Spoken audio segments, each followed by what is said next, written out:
Going on? It's Keg with another UFC Fight Night full card breakdown. If you watched the show yesterday or last week, you crushed.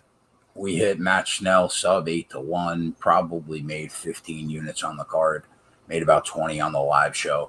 So if you watched, you've been doing pretty well on this show so far this year. But we turned the page. Before we do that, hit the like button.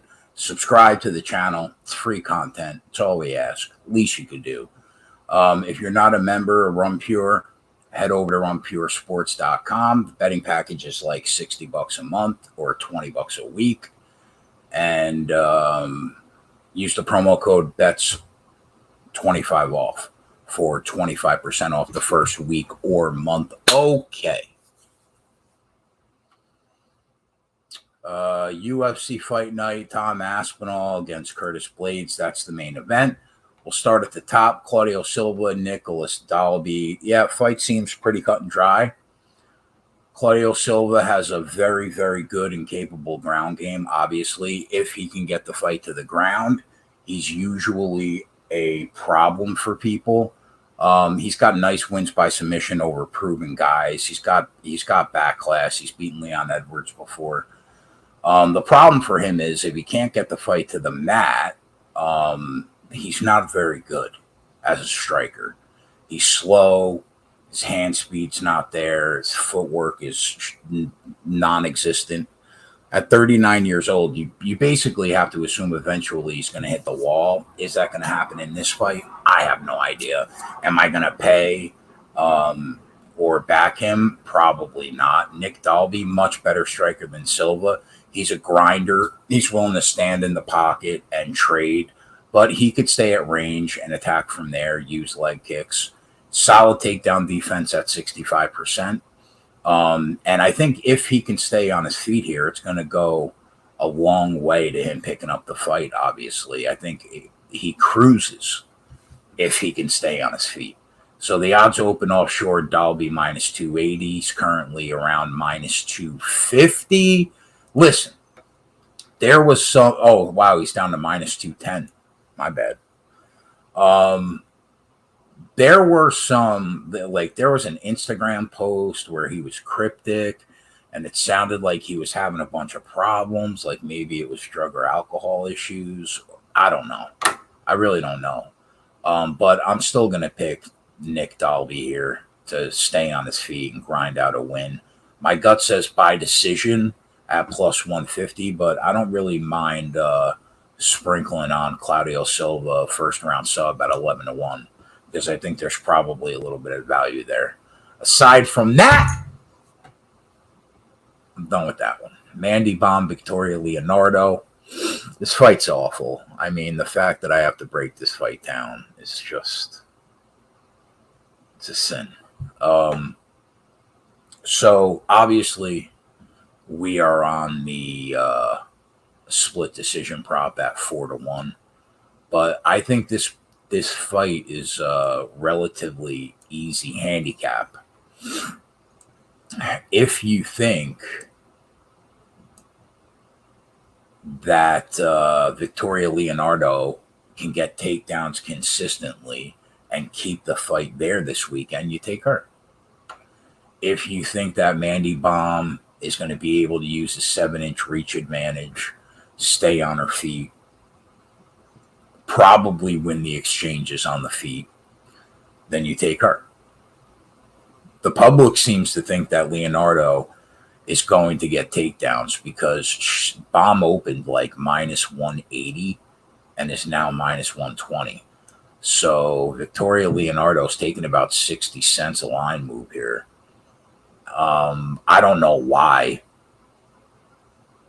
I think they're both pretty bad. I mean, I will not be involved in this fight at all, aside from the split decision prop at 4-1. All right. Jai Herbert, Kyle Nelson. What's up, boys?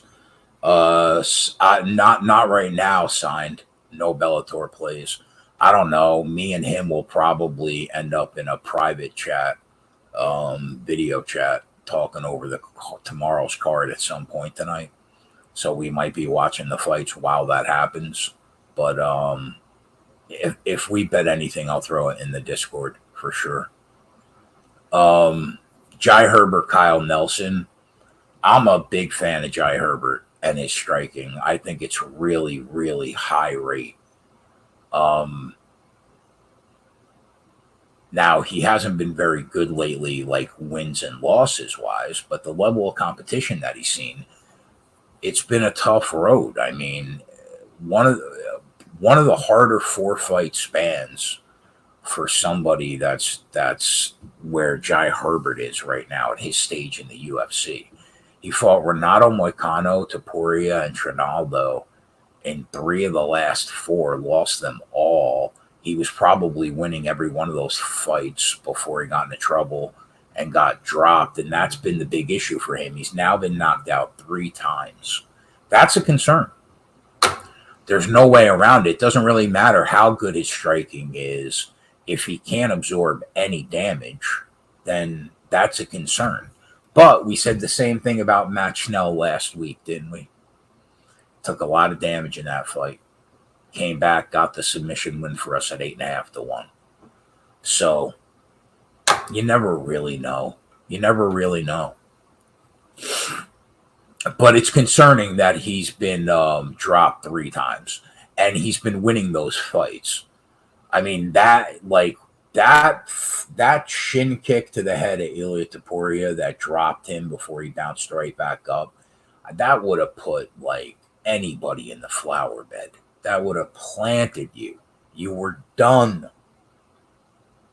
But Topuria is just a brawler beast, and he got it done. But even though he's 1-3 in his last 4 fights, he opened a -250 favorite. And now he's -280. So that says a lot about at least where the sports books thought he was going into this fight against Kyle Nelson, right? Now, Kyle Nelson hasn't fought since 2020. He's moving up to 155 pounds for the first time. And I don't really think he's that bad of a fighter. His striking game is okay. He plays the cage control game really good. He could get some work in across when he's up against the cage. But his striking game's very meat and potatoes. Nowhere near, I think, the level of Jai Herbert. Listen, Jai Herbert has shown up in his fights in the UFC. You can't dispute that. He has shown up.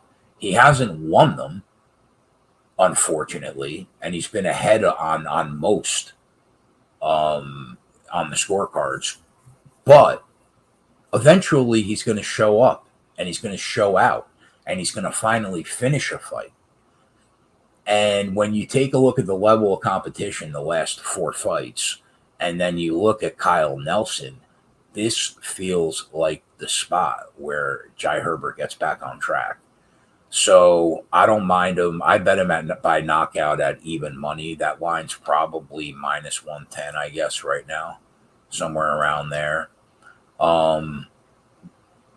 which I still don't mind. But I also threw him in 2-fighter parlays, which I said today on the DFS show on Run Pure Sports. I have not bet a parlay in the UFC, man, in probably 3.5 months, maybe 4 months. Lately, we've been able to find really good plus money spots on favorites that are somewhere between even money and -200. But I just couldn't get there on this card. I think a lot of these big favorites can win multiple ways. So there's no easy way to get on a method of victory this week. So I found it hard to pull the trigger on a lot of the method of victories. So the fighters I felt most confident in winning, I just parlayed them together in 2-fighter parlays to get myself around even money, minus 120, somewhere around there. But I do have a couple other plays, obviously, but I found myself leaning on parlays. I bet 2 or 3, which I haven't bet 2 or 3 the last 5 months. So, but yeah, Jai Herbert by knockout. I don't mind him in parlays. And that's that fight. I'm done with that one.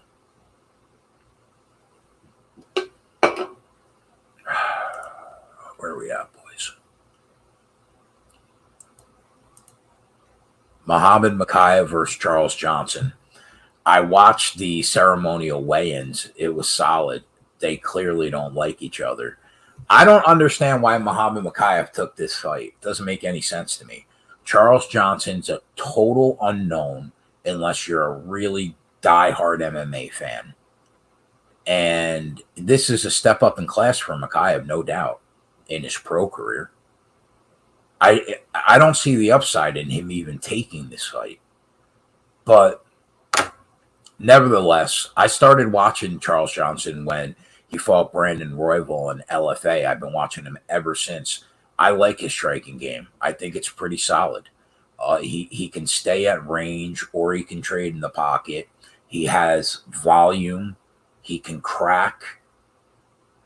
His cardio is phenomenal. His fight IQ seems slightly above average. So overall, he doesn't have much of a ground game, but overall, I've been impressed with him. And if anybody watches LFA, if you watch that flyweight title fight against Moda in that last round when he put him away, I mean, it's just really, really impressive stuff. So I like him, but in saying all that, we know the prospect that Muhammad Mokaev is, right? He's a complete fighter. He does have a ton of experience because I think he had 18 to 20 amateur MMA fights before he even turned pro.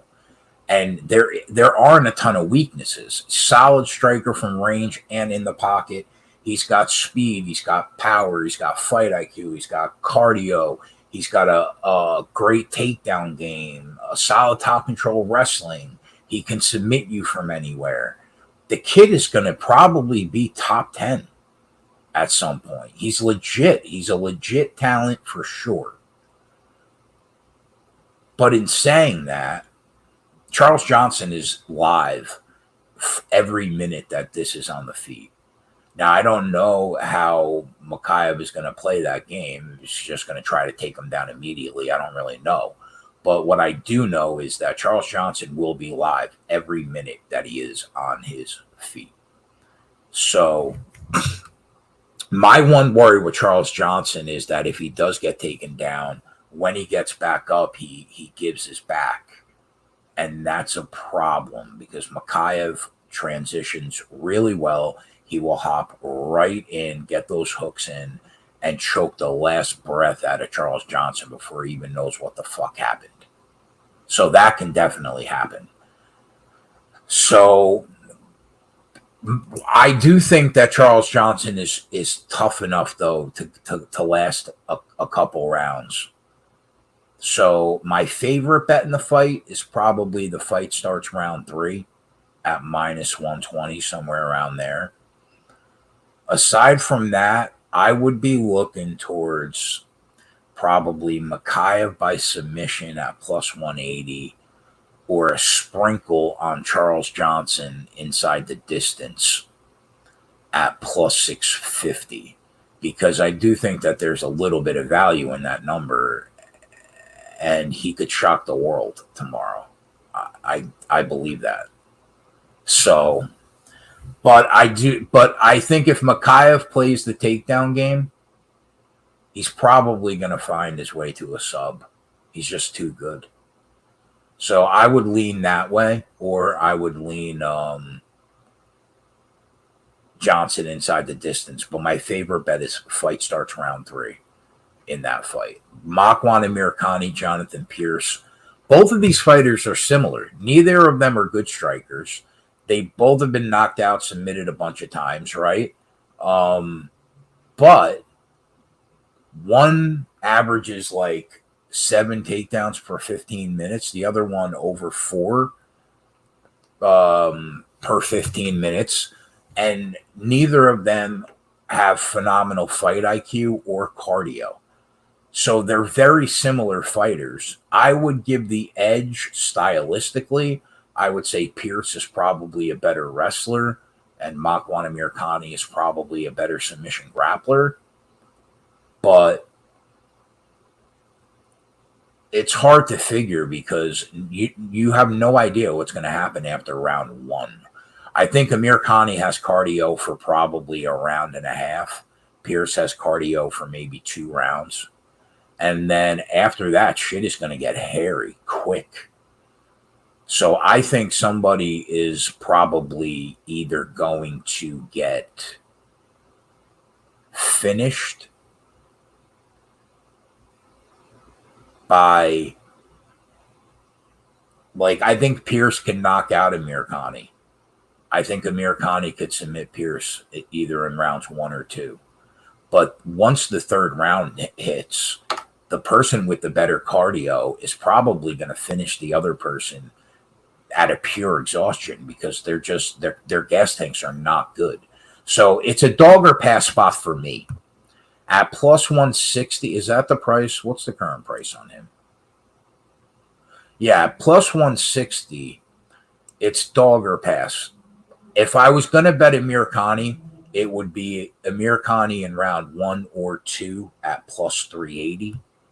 If I was going to bet Pierce, it would just probably be by KO at plus 180 because I don't think he's going to submit Makwan Amirkhani. But you never know. The fight feels like a coin flip to me, but it's not really coin flip odds. So, dog or pass. All right.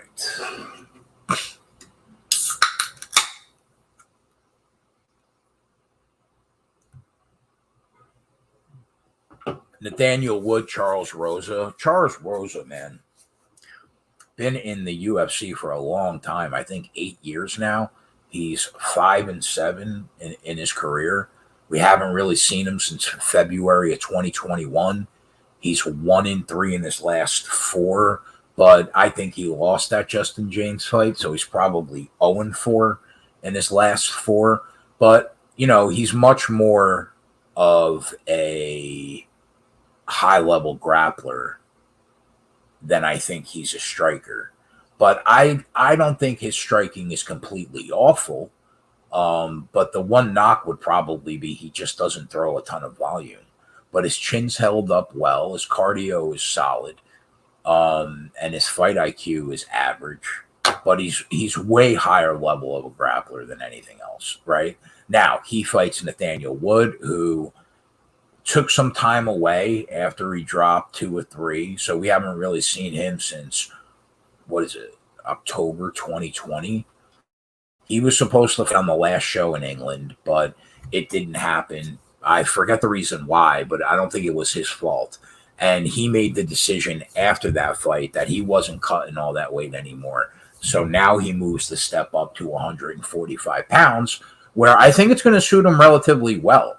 He's a really, really good striker, but solid all around. Good volume. He throws much more volume than Charles Rosa. But he does have some power. He's got great footwork. His stamina seems like his gas tank goes for days. He averages 1.5 takedowns per 15 minutes, which is what you want to see. And on the ground, he isn't bad. I think that the clear path of victory for Nathaniel Wood is to keep this fight standing. And if he does that, I think he's going to win a dominant 30-27 unanimous decision, my gut says.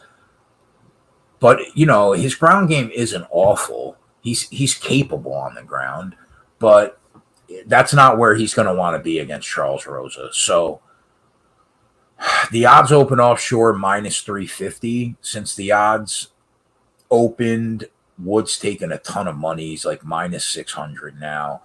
Listen, is that a little high? Probably, but nobody in 2022 is running to the window to bet Charles Rosa. Nobody. Like, not even his mom. So,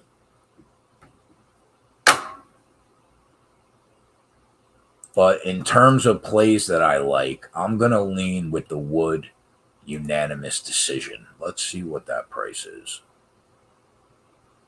Do I think that he can stop him? Do I think he can knock Charles Rosa out? It's possible, but one thing you have to remember is Charles Rosa has 7 losses. 6 of them are by decision. He does not get finished. He just doesn't. He's only lost one by probably knockout. I'm not sure if it was knockout or sub, but I expect him to be able to survive. I can't. Why can't I fight? Fight to be won by unanimous decision is minus 125, but that's not what I'm looking for. Minus 105. Nathaniel Wood to win by unanimous decision, minus 105.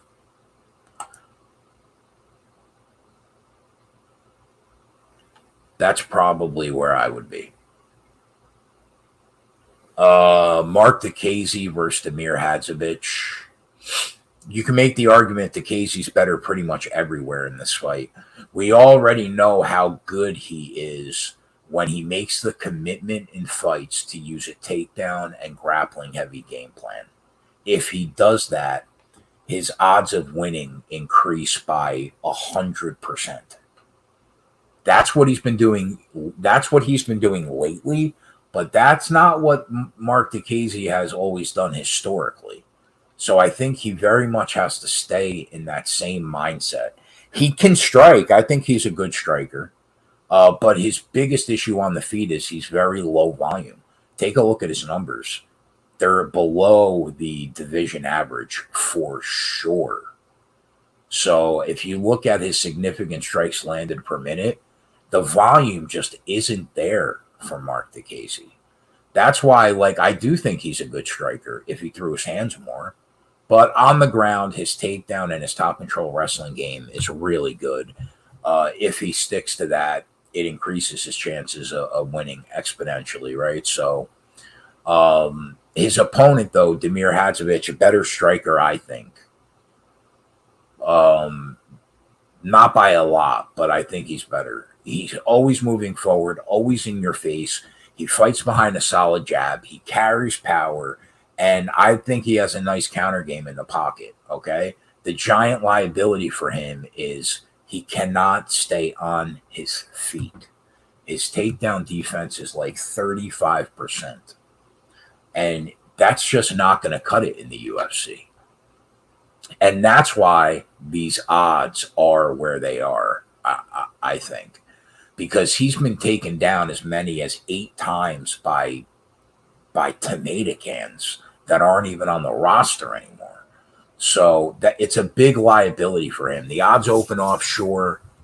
Diakiese minus 300. Since then, he's taken about 60 cents, I think. But I will go and check the.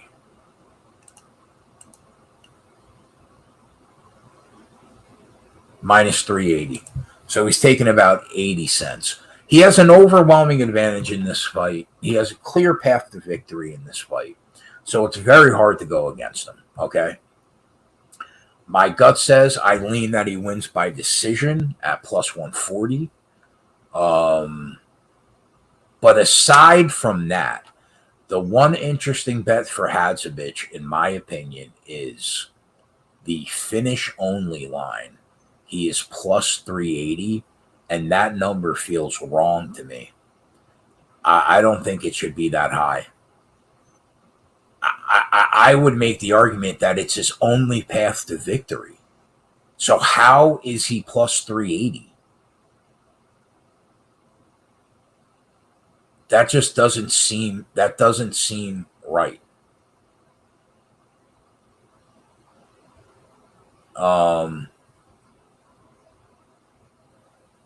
Oh, I'm watching the ARCA race right now at Pocono. I wish we could bet ARCA, man. That would be nice. I wouldn't even have to do content if NASCAR had another series. All right. So my gut says that Diakese wins by decision here with just a ton of control time. But I do think there's value in that Hadzovic plus 380 line.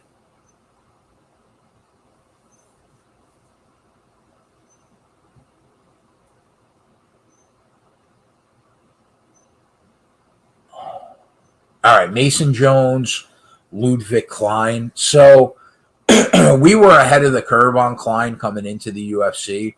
I watch Octagon MMA. I watch XFN. So we were on him against Shane Young, and he did exactly what I thought he would do. He showed up and showed out, right? But when I think about how high I was on him after that fight, and I think about where I am now, man, he did not look good at all against Mike Trizano or Nate Landwehr. So I question if he is even half as good as I initially thought he was. But he's a good kickboxer. That left head kick is a real asset. People sleep on it, and then they end up getting put to sleep.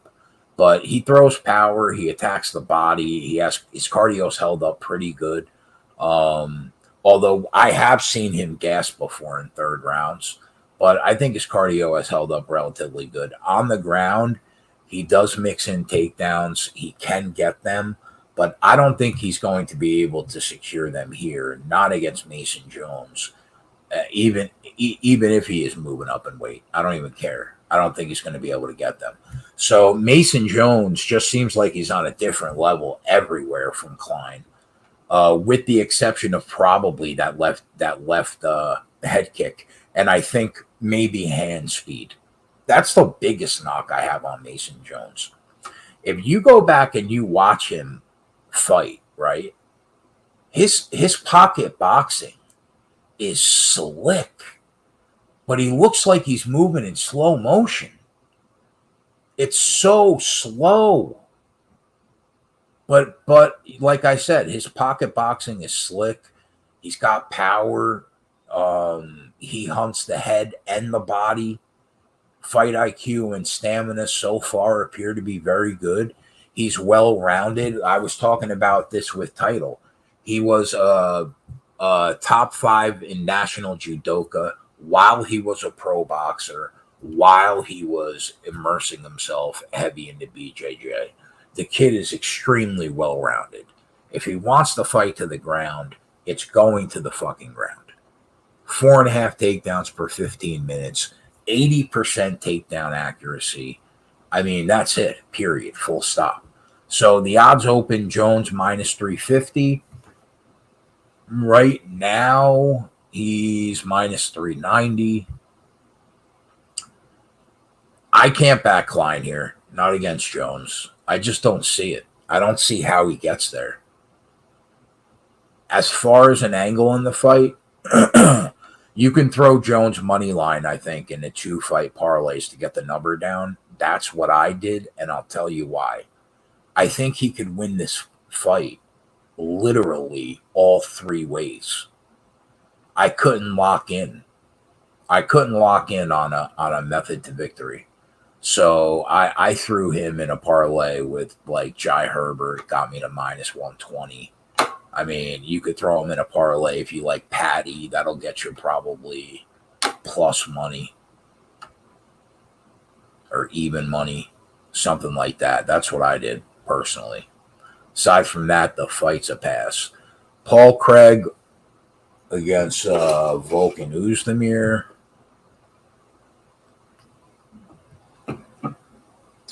So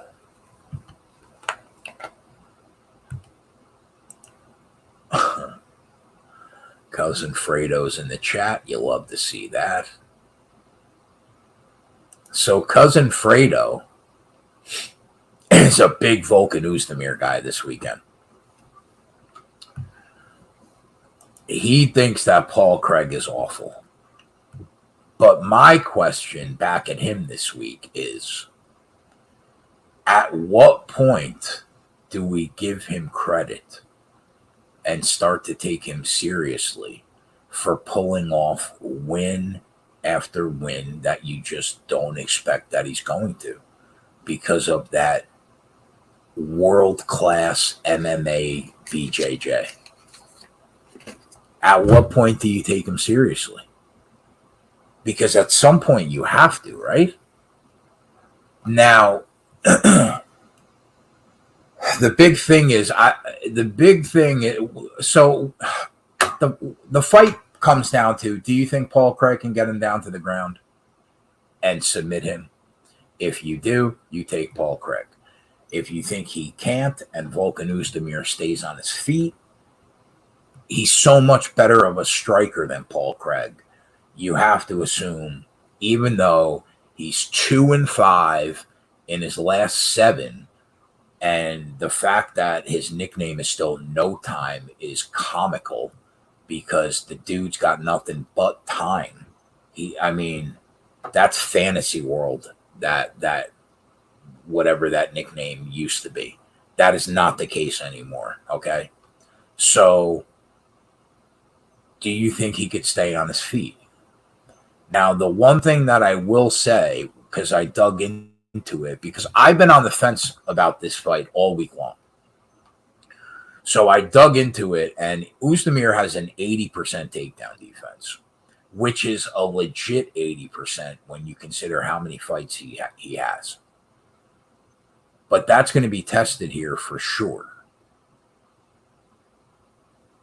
But there's something to be said for the fact that Alexander Rakic, Magomed Ankalaev, Ilir Latifi, and Dominic Reyes went the distance with him, and none of them were able to take him down more than once. That's impressive. So maybe Paul Craig is going to struggle to get him to the ground. I don't know. I don't know the answer. But the one thing we always say is when Paul Craig's on the ground, don't go to the ground with him. Make him stand up. And everybody goes to the ground with him. Everybody. I wonder if Volkan Oezdemir is at least smart enough to be like, you know what? I'm not going to the ground. Get up. Get up, bitch. You William Wallace motherfucker. Get up. Now, can that happen? It could. If it does happen, then I think Volkan Oezdemir is going to win the fight. How? I have an unpopular take because I think this might be the biggest favorite on the card to end inside the distance. Somebody can tell me if I'm wrong, but I think that's the case. I think Volkan Oezdemir is going to win this by decision because he can't afford another loss. 2-6 in your last 8 on the UFC roster is a really bad look. A really bad look.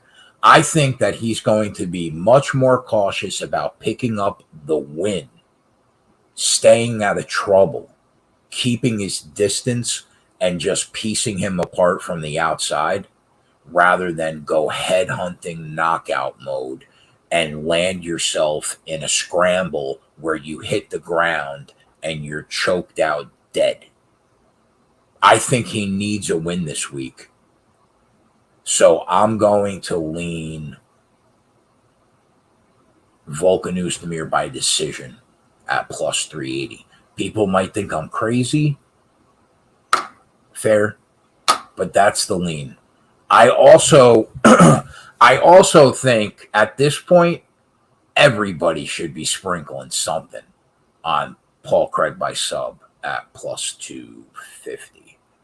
Even if it's pizza money to pick yourself up $75. He's just done it so many times. I just think it's stupid at this point to not have a little something on it. but I'm going to lean with the decision for Volkan Oezdemir. Molly Meatball against Hannah Goldie. Last time Molly Meatball was on a fight card, she stole the show. She drops Luana Carolina with a spinning back elbow. She's the queen of for the day. Barstool picks her up. And I understand why people like her. I like her. I mean, she's a tough bitch, man.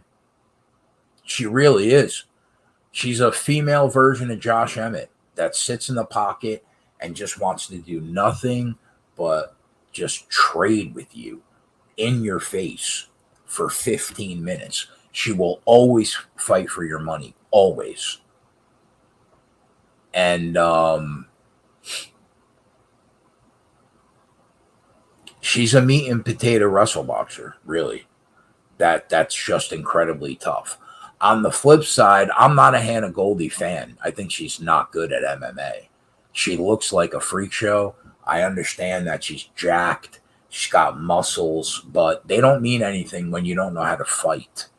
And she doesn't know how to punch people in the face, which is something that you should know how to do if you're going to fight. And not only that, you would say to yourself, okay, maybe she's got this unbelievable takedown in wrestling game where she's just a top control monster. No, she averages a half a takedown per 15 minutes. So she's not good at anything. So the odds open offshore, Molly Meatball minus 200. And now she is minus 435. Holy shit. So my cousin Fredo said, if I'm laying $4.35 on meatballs, it's going to be my Nona's meatballs, not Molly Meatball. So with that in mind, I think Molly McCann cruises here. I probably to a decision. She almost always wins by decision. I think that was a fluke last time out with Carolina.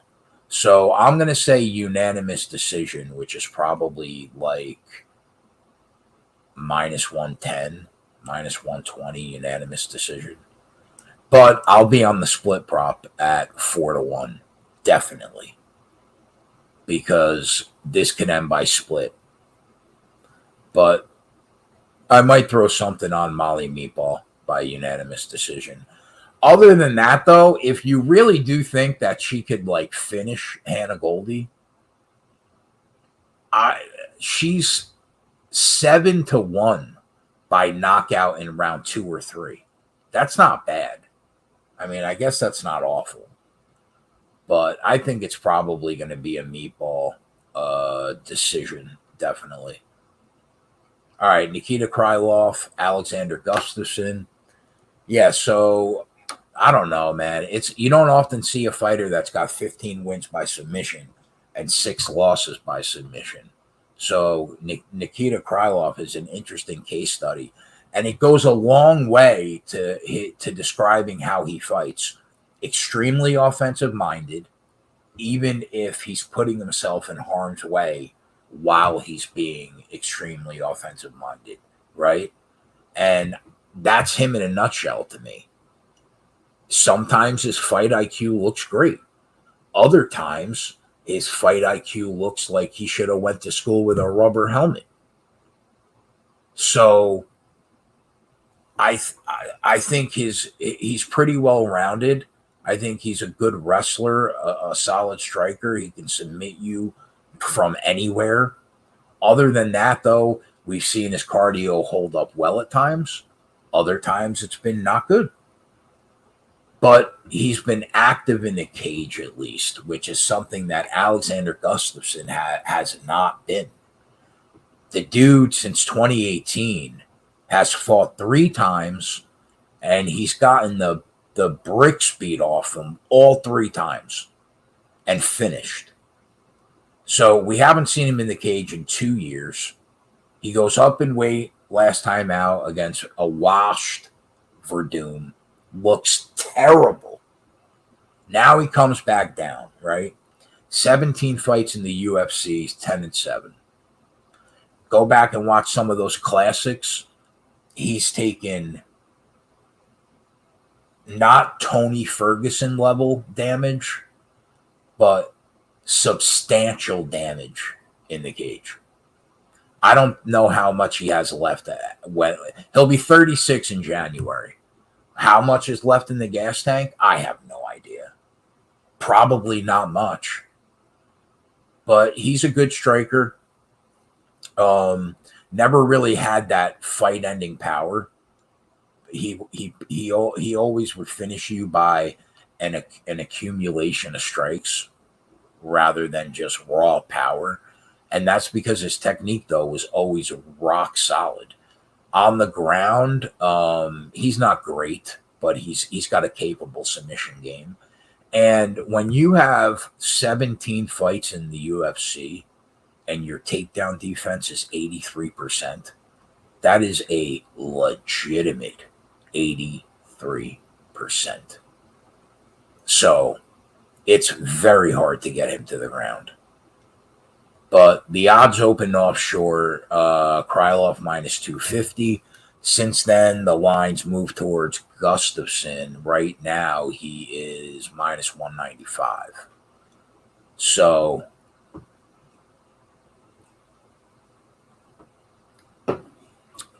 I think that the line probably moved towards Gustafsson because everybody talks about his unbelievable pedigree. But the dude, at the end of the day, is 10-7 in the octagon. Probably going to make the Hall of Fame. Does he deserve it? I don't know. You can make an argument, no. So I got to pick the guy here that's been way more active in Nikita Krylov. Even though I do worry that if Krylov makes a mistake, Alexander Gustafsson is good enough to take advantage of that, which is concerning. But I still have to side with Krylov, probably inside the distance at plus 130, plus 140, based on how awful that Alexander Gustafsson has looked the last 3 fights. Can't back him. Just can't do it. Paddy Pimblett, Jordan Levitt. I don't really like either of these guys, although Paddy's growing on me by the day. But there are so many things I want to say about Jordan Levitt, but I don't want to get canceled, okay?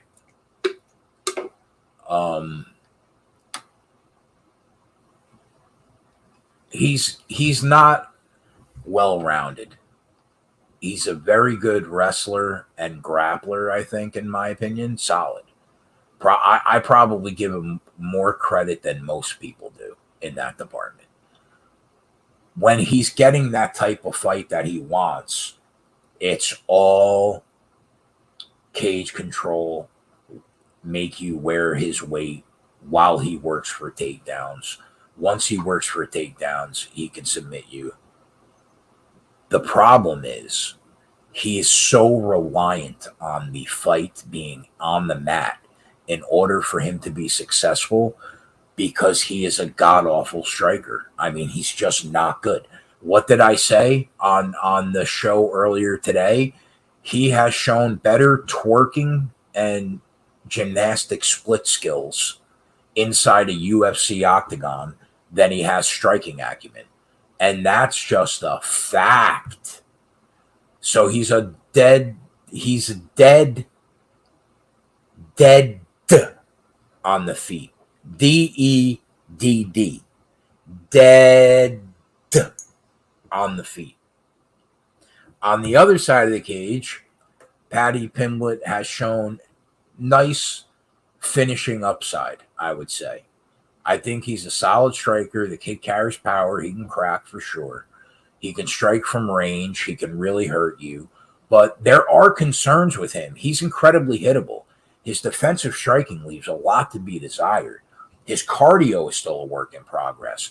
His fight IQ is still a work in progress. And he's been on rubbery legs a bunch, man. He has been hurt multiple times so far. And he's only had a couple fights. So I worry about that. I can't wait to fade this kid, if I'm being honest, in the future. I can't wait. But this probably isn't the spot, right? On the ground, Patty's capable, but I think he can make you pay for a mistake. He can grab an arm, he can grab a choke. I think he's very solid, very capable on the ground. Odds open offshore, Patty minus 400. That was a little crazy, obviously, when you consider that Jordan Levitt has a legitimate path to victory in this fight, for sure. So obviously, the line moved towards Jordan Levitt about $1.50. Now Patty's minus 250. So I worry about Patty's cardio more in this fight than I do his chin, because Jordan Levitt can set a pace. He's going to try to set a pace, and he's going to chain takedowns, and that could really make Patty tired in the second half of this fight. But I do think Patty's got a huge advantage anytime they are striking.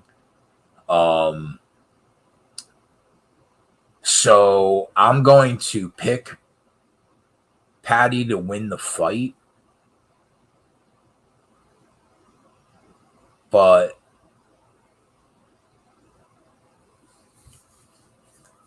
it's hard to pin him down on a method of victory. I think you just throw him in a parlay. A 2-fighter parlay like I did with like Herbert or whoever. But I might. Well, I just want to check what the Jordan Levitt decision prop is. I'm definitely gonna. I'm definitely playing Jordan Levitt in DFS. I'll have them both.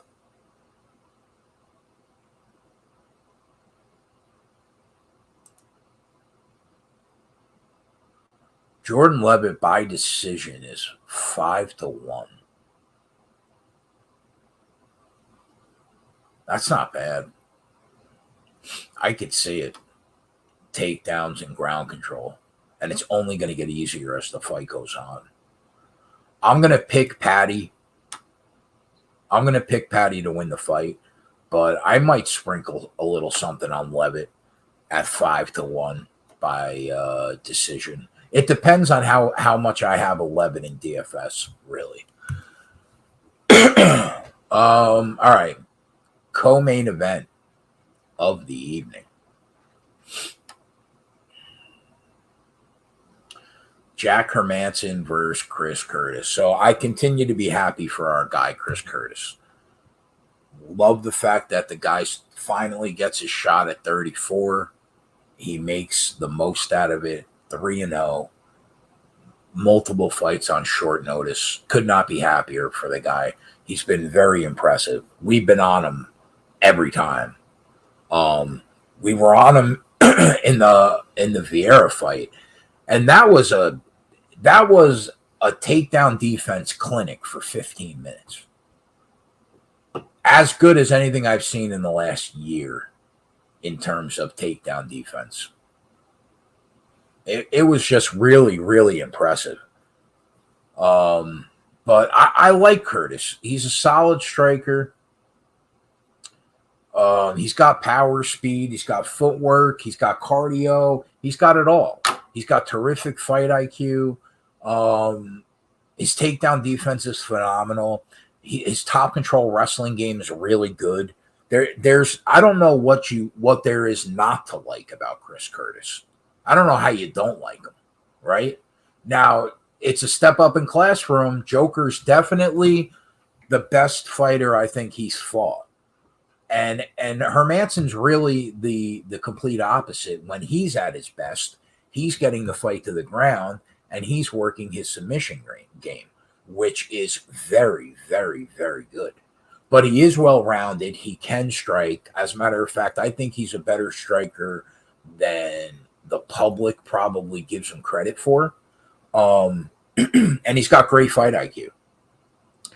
So the odds open offshore, Hermanson minus 160. And right now, it's a coin flip, minus 115. Another tough fight to call. My favorite bet on this entire card is I'm confident in one thing happening, and that is this fight is going to the cards. They're both two scrappy, smart, veteran fighters.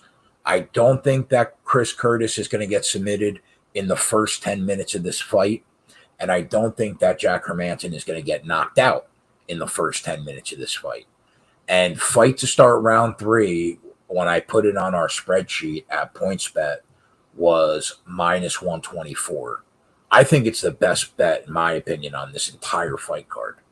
I love it because I really think that this is going to the cards.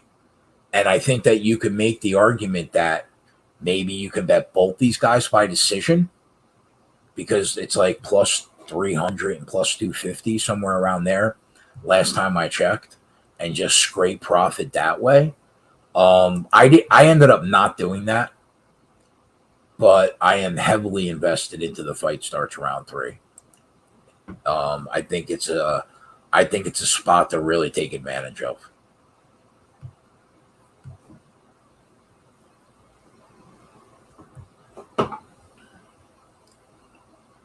All right, main event. Curtis Blaydes, Tom Aspinall. So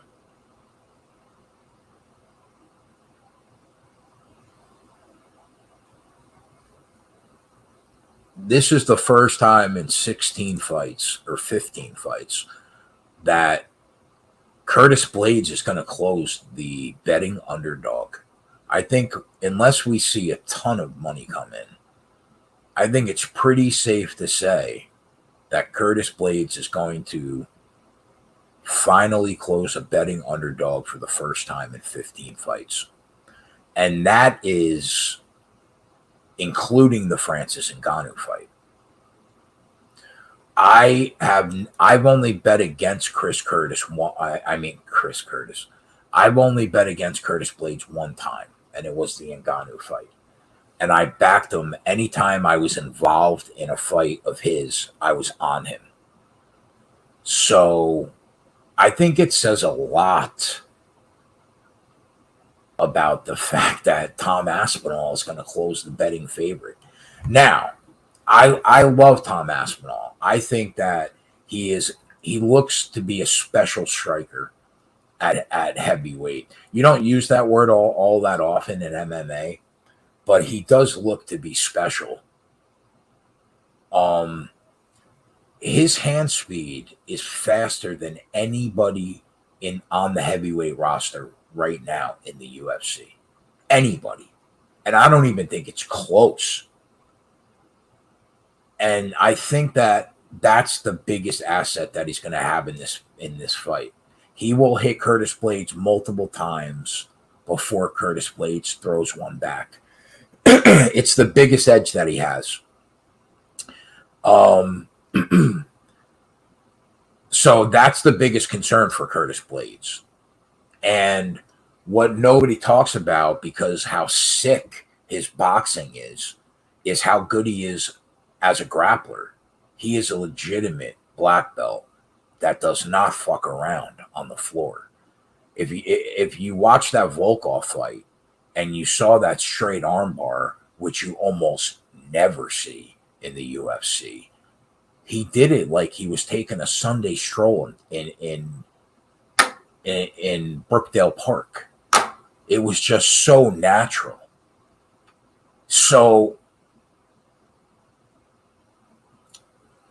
Curtis Blaydes, on the other hand, is a very well-rounded fighter, solid striker, although he's not as fast as Tom Aspinall, but he's a solid striker. He's not a submission threat, but he is well-rounded because he has world-class wrestling in terms of MMA wrestling. It has been the best on probably the entire roster pound for pound in the division for the last 7 years. And again, it's not even close. He's the best heavyweight wrestler in MMA history. Like, the only person I would even compare him to would maybe be Randy Couture's Greco-Roman early run in the heavyweight division when he was beating whatever that big 6'8" guy, Tim Sylvia. But like, other than that, it's the best wrestling game in the history of MMA, I think, heavyweight anyway. So the big concern here is he going to be able to get the takedowns on Tom Aspinall? Because nobody has tested Tom Aspinall all that much. 2 takedowns, defended them both. So I was on Alexander Volkov in that fight against Tom Aspinall. And what I learned in that fight is that speed in the heavyweight division it's the most important factor. And him and Cyril Gane are going to revolutionize this heavyweight division. And Francis Ngannou. Those 3 are going to, I think, from here on out, all the high-level prospects that we see in the UFC heavyweight division will look like Tom Aspinall and Gane and Ngannou, and not like Parker Porter and Josh Parisian. That's the direction that we are going in now. And Tom Aspinall and Gane and Ngannou are going to be the ones that are leading the way. So I have to take Tom Aspinall to hurt Curtis Blaydes before Curtis Blaydes starts dragging him into the deep, deep, deep, deep blue sea with takedown after takedown after takedown. I think that Curtis Blaydes is an overwhelming underdog in the first 10 minutes of this fight. Because I think if they're dry and he gets the takedown, I think Aspinall will be able to finish it. And if Curtis Blaydes does what he normally does, and for a large portion, if not the entire first round, in a 5-round main event, he's going to fight it on his feet. If he does that tomorrow afternoon, he's going to get knocked out, I think. I really think he is. So I'm going to pick Aspinall. I'm on him on the money line. I wish I would have taken it earlier, like a month or 2 ago. I didn't get that minus 115 or minus 110 that we initially saw. I think I got like minus 130. So I'm going to bet him going into the fight, and then I'll adjust live. If he's starting to look winded and Curtis Blaydes looks good, because it's a big unknown. Is Aspinall going to be able to go 5 rounds? Question mark season. Tough to make that. It's tough to answer that right now. It's tough to answer that right now. So if the bell rings for round 3 and Curtis Blaydes is okay, we already know his cardio. He's been in endless 5-round fights. Then we will get on Curtis Blaydes live and ensure profit one way or the other. But I have to go at least into the fight with Tom Aspinall because I think he's an overwhelming favorite in the first 10 minutes. So that's where I landed in that fight, boys.